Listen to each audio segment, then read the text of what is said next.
சீரியல்களின் full எபிசோடுகளை Sun டிவியில் ஒளிபரப்பான உடனே எக்ஸ்க்ளூசிவாக சன் நெக்ஸ்டில் மட்டும் ஃப்ரீயா பாருங்கள்.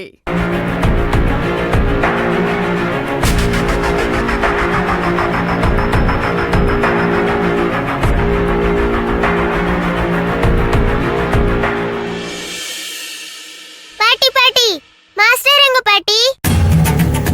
தாத்தாவுக்கு மாஸ்டர் காட்டணும். மாஸ்டர் வரலையா? மாஸ்டரா? மாஸ்டரா? அது யாரு? மாஸ்டர் தாத்தா அவர்தான். அது மாமா அவரோட ஸ்கூல் மாஸ்டர். தமிழுக்கு அடிப்பட்ட அவர் தான் காப்பாத்தினாரு. அதனால ட்ரீட்மெண்ட் எல்லாமே நம்ம வீட்ல வச்சு கொடுத்துட்டு இருந்தோம். அதான் சொல்றா. ஓ அப்படியா?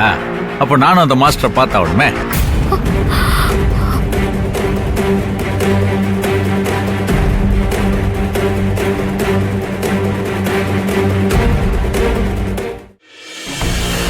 நீங்க எதுக்கு மாமா?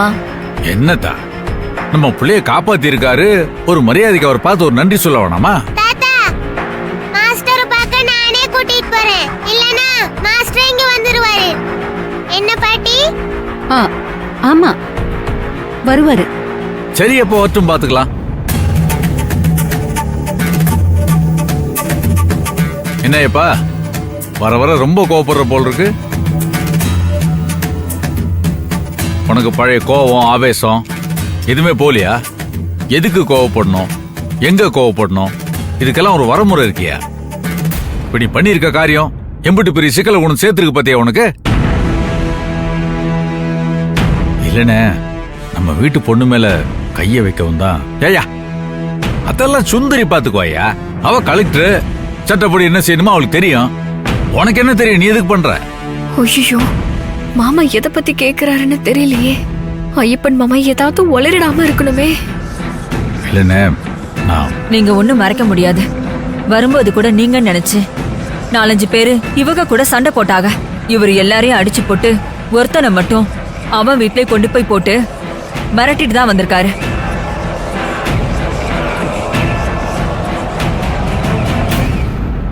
ஐயோ என்னாச்சு மாமா? என்ன பிரச்சனை? அது ஒன்னும் இல்லாதா, ஒரு சின்ன பிரச்சனை தான். பொற்கொடி வீட்டுக்கு நேரடியா போய் சொல்லிட்டு வந்துட்டேன். இனிமே அவங்களால உனக்கு எந்த பிரச்சனையும் இருக்காது. எதா இருந்தாலும் நான் பாத்துக்கிறேன். ஐயப்பா நீ இங்க இருந்தது வரைக்கும் போதும். நீ இங்க இருந்தா ஏதாவது ஏடா உடம்ப பண்ணிக்கிட்டே இருப்ப. உனக்கு இங்க இருக்க பொறுமையெல்லாம் பத்தாது. அதனால சுந்தரிக்கு பாதுகாப்பா நானும் லட்சுமி இங்க இருக்கோம். நீயும் லதாவும் ஊருக்கு கிளம்புங்க. ஊருக்கெல்லாம் எதுக்குண்ணே, நானும் உங்க கூட இருந்துறேண்ணே. சொன்னா கேளியா? கொஞ்ச நாளைக்கு அங்க இரு, அதான் சரியா இருக்கும். இங்க என்ன பிரச்சனை வந்தாலும் நான் பாத்துக்கிறேன். ஐயப்பா விவசாயம் மாட்டுக்க மனுஷன் மனசையும் உடம்பையும் குளிர வைக்கிற விஷயம் இந்த உலகத்துல எங்கேயுமே கிடையாது. அதனால நீங்க 2 பேரும் போய் அதை பாத்துக்குங்க.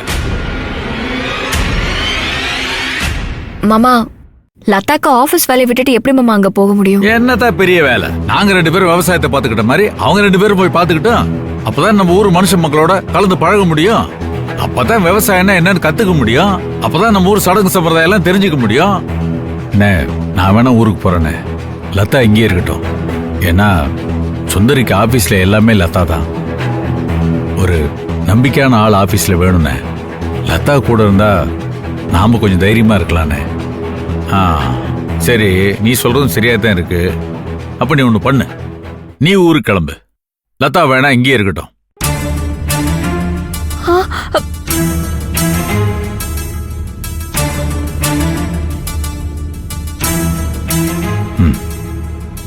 சரிண்ணே. அம்மா நீ அங்க இருக்க வேணாம், இங்க வந்துரு, இங்கே இருந்துக்கலாம். ஐயப்பா அண்ணே இன்னைக்கே கிளம்பிரு.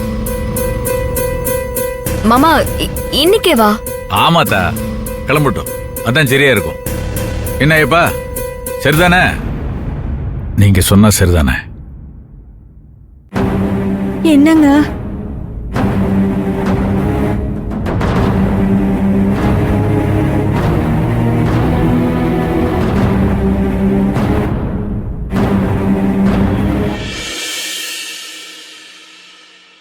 மாமா வாங்க மாப்பிள்ள உட்காருங்க. அகில நான் கூப்பிடுறதுக்கு அவன் பாட்டி போயிருக்காங்க. நான் வேணா காபி போட்டு எடுத்துட்டு இல்ல வரணுமா? மாமா பரவாயில்ல, அதெல்லாம் ஒண்ணு வேணாம். மாப்பிள்ள மாமா சொல்லுங்க மாப்பிள்ள. மாமா நான் ஒண்ணு சொன்னா அதுக்கு சம்மதிப்பீங்களா? என்ன மாப்பிள்ள, என்ன சம்மதிக்கணும்? மாமா உஷாக்கு ஒரு நல்ல வரன் பார்த்திருக்கேன்.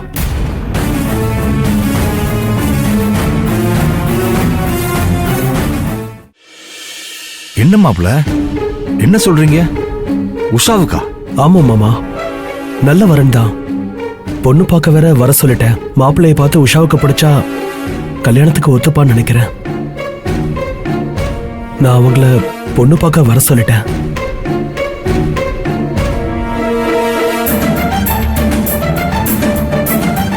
என்ன மாப்பிள்ள திடீர்னு வந்து இப்படி சொல்றீங்க? நான் உஷா கிட்ட இத பத்தி இதுவரைக்கும் எதுவும் பேசுனதே இல்லையே. சொல்லாம கொள்ளாம வந்தா அவ கண்டிப்பா சம்மதிக்க மாட்டா. எனக்கு தெரியும் மாமா, அவகிட்ட கேட்டா கண்டிப்பா கல்யாணத்துக்கு சம்மதம் சொல்ல மாட்டா. அதுக்கு தான் நான் இப்படி பண்ணேன். மாப்பிள்ளைய கூட்டிட்டு வந்து பார்க்க வச்சா கண்டிப்பா அவளுக்கு மாப்பிள்ளைய பிடிக்கும். கல்யாணம் பண்ணிக்க ஒத்துப்பான்னு நினைக்கிறேன். இல்ல மாப்பிள்ள, எனக்கு இதுல நம்பிக்கை இல்ல. நான் சொன்னா அவ எதையும் கேட்க மாட்டா மாப்பிள்ள. இத பத்தி நான் அவகிட்ட பேச முடியாது. உஷா கிட்ட நான் பேசுறேன் மாமா. நான் சொன்னா கண்டிப்பா கேப்பா. நீங்க ஓகேன்னு மட்டும் சொல்லுங்க. நான் மாப்பிள்ளை வீட்டுக்காரங்கள வர வைக்கிறேன். உஷா கிட்ட சொல்லி புரிய வைப்போம். மாப்பிள்ளைய பார்த்து 2 பேரும் தனியா பேசினாங்கன்னா புடிச்சு போயிடும். அப்படி புடிச்சிட்டா நம்ம உடனே கல்யாணம் பண்ணி வச்சிடலாம். இல்ல உஷாவுக்கு வேண்டான்னு சொன்னா, இல்ல கண்டிப்பா வேண்டான்னு சொல்ல மாட்டா. அவளுக்கு நல்ல காரியம் நடக்கணும். அதுக்காகத்தான் என் உசுர கையில புடிச்சிட்டு இருக்கு. இப்படி ஒரு நல்ல காரியம் நடந்தா எனக்கு அதை விட சந்தோஷம் இந்த உலகத்துல வேற எதுவுமே கிடையாது மாப்பிள்ள. அவளை ஒரு நல்லவன் கையில புடிச்சு கொடுத்துட்டு அதுக்கப்புறம் தான் என் உசுர விடணும். எதுக்கு மாமா இப்படி பேசுறீங்க? கண்டிப்பா உஷாவுக்கு எல்லாமே நல்லதா தான் நடக்கும். நீங்க ஒண்ணும் கவலைப்படாதீங்க. நீங்க சரின்னு மட்டும் சொல்லுங்க. நான் அவங்கள வர சொல்றேன். அவங்க முன்னாடியே இவளையும் நான் ஓகேன்னு சொல்ல வைக்கிறேன். நான் சொன்னா அவ கண்டிப்பா கேப்பா மாமா. உங்களுக்கு உஷாவை சம்மதிக்க வைக்க முடியுன்ற நம்பிக்கை இருந்தா பண்ணுங்க மாப்பிள்ள. எனக்கு ஒண்ணு இல்லை, எல்லாமே நல்லபடியா நடந்தாலே போதும். என்ன மாமா எதுக்கு போய் கண் கலங்கிக்கிட்டு?